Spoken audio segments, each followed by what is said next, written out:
Hi, thank you for joining me today. We're reading through A Course in Miracles, the daily lessons, and we are on workbook lesson 99. Salvation is my only function here. Salvation is my only function here.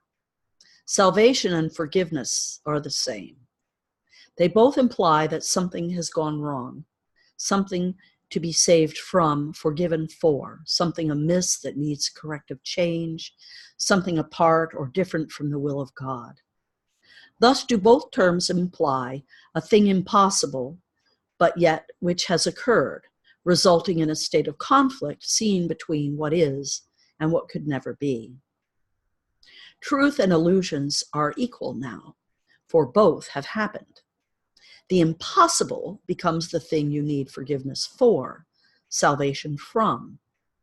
Salvation now becomes the borderland between truth and illusion. It reflects the truth because it is the means by which you can escape illusions. Yet it is not yet the truth because it undoes what was never done. How could there be a meeting place at all where earth and heaven can be reconciled within a mind where both of them exist? The mind that sees illusions thinks them real. They have existence in that they are thoughts, and yet they are not real, because the mind that thinks these thoughts is separate from God. What joins the separated mind and the thoughts with mind and thought, which are forever one. All right, let's do that sentence again. It's a tricky one. What joins the separated mind and thoughts with mind and thought, which are one forever? What plan could hold the truth inviolate, yet recognize the need illusions bring, and offer means by which they are undone without attack and with no touch of pain? What but a thought of God could be this plan by which the never done is overlooked and sins forgotten which were never real? The Holy Spirit holds this plan of God exactly as it was received of him within the mind of God and in your own. It is apart from time in that its source is timeless. Yet it operates in time because of your belief that time is real. Unshaken does the Holy Spirit look on what you see, on sin and pain and death, on grief and separation, and on loss. Yet does he know one thing must still be true. God is still love, and this is not his will. This is the thought that brings illusions to the truth and sees them as appearances behind which is the changeless and the sure, or the changeless and the sure. This is the thought that saves and that forgives, because it lays no faith in what is not created by the only source it knows. This is the thought whose function is to save by giving you function as your own. Salvation is your function with the one to whom the plan was given. Now you are entrusted with this plan along with him. He has one answer to appearances, regardless of their form, their size, their depth, or any attribute they seem to have. Salvation is my only function here. God still is love, and this is not his will. You who will yet work miracles, be sure your practice. Let me try that again. You who will yet work miracles, be sure you practice well the idea for today.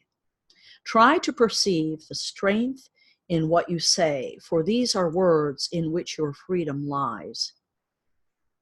Your mother, father loves you. All the world pain is not his will. Forgive yourself the thought he wanted this for you.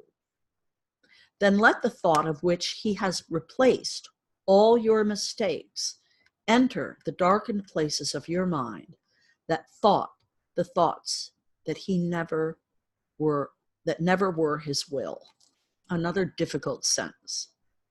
Then let the thought which he has replaced all your mistakes enter the darkened places of your mind, that thought the thoughts that were never his will. This part belongs to God and does not, and as does the rest. It does not think it is solitary thoughts and make them real by hiding them from him. Let in the light, and you will look upon no obstacle to what he wills for you. Open your secrets to his kindly light and see how bright this light still shines in you. Practice this thought today and let his light seek out and lighten up all darkened spots and shine through them to join them to the rest. It is God's will your mind be one with his. It is God's will that he has but one child.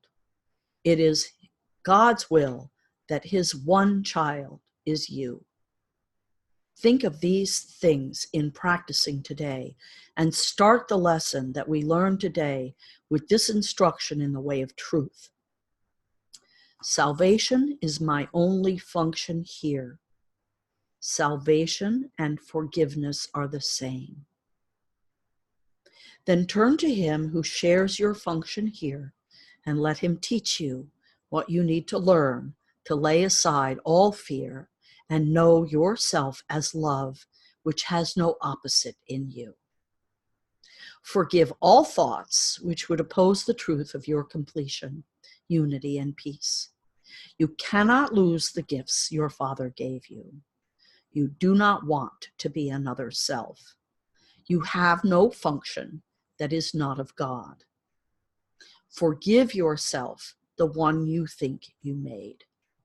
Forgiveness and salvation are the same.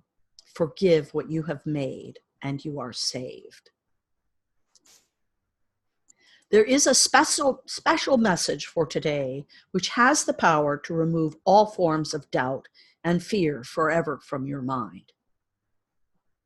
If you are tempted to believe them true, remember that appearances cannot withstand the truth these mighty words contain.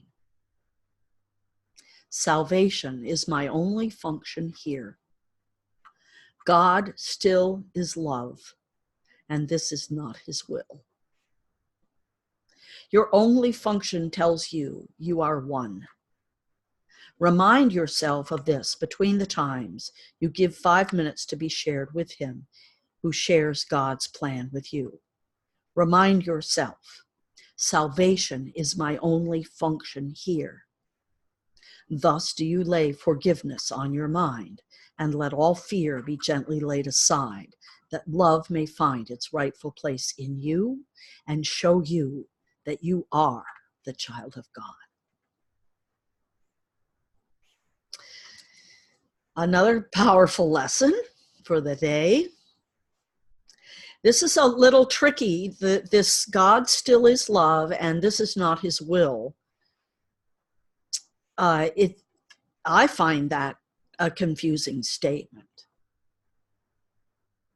And I believe what it's referring to is that our sense of separation is not his will.